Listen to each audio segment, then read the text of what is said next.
The Denver Broncos just got some exciting news right before the NFL Combine, and it could change their entire draft strategy. If you thought safety was a top priority in the first round, think again, because one of the best free agent safeties might be on his way to Denver. Let's break it all down. Should the Broncos consider taking Ashton Jeanty with the 20th pick? Will he even be available? And most importantly, what does this major free agency move mean for the team's future? Last offseason, losing Justin Simmons had fans worried. Many thought it was a disaster, but then Sean Payton brought in Brandon Jones from the Miami Dolphins, a move that some doubted at first. Miami fans claimed Jones was only their third best safety, far from elite. But guess what? He proved them wrong. Jones had an incredible season and even landed on the NFL's top 100 list, showing just how valuable he really is. Now, here's where things get really interesting. The Dolphins' top safety, Javon Holland, is hitting free agency this year.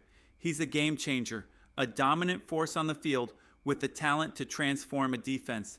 Holland, who played at Oregon, already has connections with Broncos quarterback Bo Nix and is close friends with Brandon Jones. Recently, Holland appeared on the Breaking House Rules podcast, where he shared exactly what he's looking for in his next team. And if you listen closely, it's almost impossible not to think of the Denver Broncos. Everything he wants, a detailed and experienced coaching staff, strong leadership, and a supportive ownership group, perfectly describes what Denver has to offer. With Sean Payton at the helm, a Super Bowl winning coach, and an ownership group led by the wealthiest owners in sports, the Walton Penner family, the Broncos check every box. Not to mention, they have the money to make this happen. Could Javon Holland be the next big addition to Denver's defense? Stay tuned. Things are about to get interesting. The Broncos have already checked off two major boxes when it comes to building a winning culture. Leadership and accountability are at the core of what Sean Payton brings to this team. Exactly what Javon Holland is looking for in his next destination. With his strong connections to Brandon Jones and Bo Nix, it would be shocking if he didn't end up in Denver after everything we've heard. Broncos fans remember Holland all too well. Who could forget the way he dominated against us? From forcing fumbles to shutting down plays with perfect timing, he's been a nightmare for opposing offenses. We've seen him punch the ball loose from Cortland Sutton, strip a Jacksonville Jaguars ball carrier with ease, and even take an interception 99 yards to the house. That kind of playmaking ability is rare. Sure, he's not quite Patrick Surtain too, snagging a pick in the back of the end zone, but his athleticism is undeniable. For years, Miami fans insisted that Holland was even better than Brandon Jones. If that's true, then the Broncos could be getting a major upgrade. Keep in mind, Jones was ranked as a top 72 player in the entire NFL by PFF. Now imagine replacing PJ Locke with Holland. That would be insane. And listen, I love Locke. He's one of my favorite players on this team. But if the Broncos make this move, it would be a massive step forward, especially after the defense started to struggle late last season. Now, if for some reason the Broncos don't land Holland, there's still good news. Reports from a 49ers website via USA Today syndicate suggest that another top-tier safety is on the market, one ranked just below Holland by PFF. He's been consistently rated higher than PJ Locke in most of his seasons, meaning Denver still has solid options to reinforce the defense. Bottom line, the Broncos are in a prime position to upgrade at safety, and if Holland comes to Denver, this defense could reach a whole new level. Now here's where things get really interesting. The 49ers are predicting that the Broncos could end up landing Talanoa Hufanga, and that would be huge. When you talk about upgrading a position of need, this is exactly the kind of move that could take Denver's defense to the next level. Some recent mock drafts have the Broncos selecting a safety out of Georgia with the 20th overall pick, but if the team can land either Hufanga or Holland in free agency, that changes everything. Either of these guys would be a massive upgrade. What do you think? Would you be more excited about Hufanga or Holland?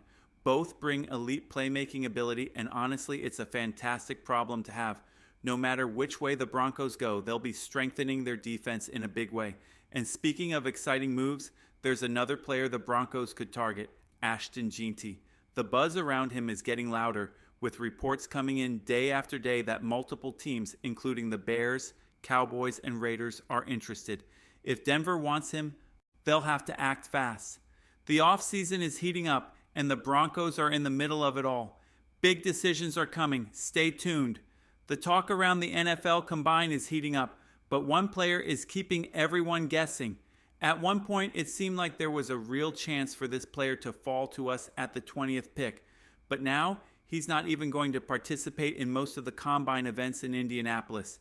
Instead, he'll just be doing player meetings and focusing on his medical evaluations. That means no 40-yard dash, no on-field workouts, and no bench press to showcase his skills. This could mean a few things. Maybe he's hiding an injury, or maybe he just wants his game film to do all the talking. Either way, it's raising some red flags. Teams don't always take the 40-yard dash times from pro days as seriously as those at the Combine, and that could be enough to push him down in the draft, potentially all the way to us at pick number 20. Now let's talk about positional value. When you're getting ready for the day, sure, picking out socks is important, but it's not the first thing you should worry about. You'd never want to pick socks with holes, but if your pants or shirt don't look great, the socks won't matter as much. Similarly, while a good running back is definitely important, there are other positions that may be more urgent to fill at our pick. Yes, we've been without a 100-yard rusher since Latavius Murray nearly 3 seasons ago, and that has to change. I'm not denying that we need a running back who can break through for big yardage, but looking at the running backs available in this draft, I don't see a huge difference between Ashton Gentry and some of the other top prospects. We might be able to get a solid back later, and maybe there's a more important position to target at number 20. Take a look at a player like Derrick Henry.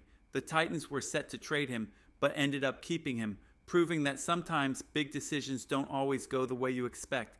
The Titans almost traded Derrick Henry, and they had a deal ready to go, a 3rd-round pick or possibly a 4th-round pick that could turn into a 3rd-rounder. But in the end, they decided not to pull the trigger, and now Henry is heading into free agency. The same thing happened with Saquon Barkley. It's wild to think about, but the 2 best running backs in the NFL are being let go by their teams. Can you imagine if a top wide receiver or tight end like Justin Jefferson or Jamar Chase was just let go? Those guys would easily get multiple first-round picks in a trade. But here we are seeing top-tier running backs like Henry and Barkley go for just 3rd or 4th-round picks. It's a reminder that while running backs are important, they might not be as valuable as other positions in today's NFL. You can't build a winning team solely around an elite running back.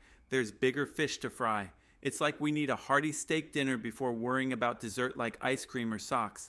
But hey, what do you think? Do you agree, or am I totally off here? One running back I'm really excited to see at the draft is from Tennessee, Samson. Cool name, right? He's been training with the same trainers who worked with guys like Saquon Barkley, Ezekiel Elliott, Bijan Robinson, and DeAndre Swift. His footwork looks insane, and people are projecting him to be a 3rd-round pick. I'm super curious to see how he measures up at the Combine, but honestly, I still think the tight end position is a higher priority for that first pick. Players like Colston Loveland or Tyler Warren could make a big impact, and we'd be better off picking one of them before going after that ice cream or those cool socks in the draft. Of course, I could be way off, but I'm just pumped to watch the Combine and see it all play out with all of you Broncos country. We've got a lot to look forward to.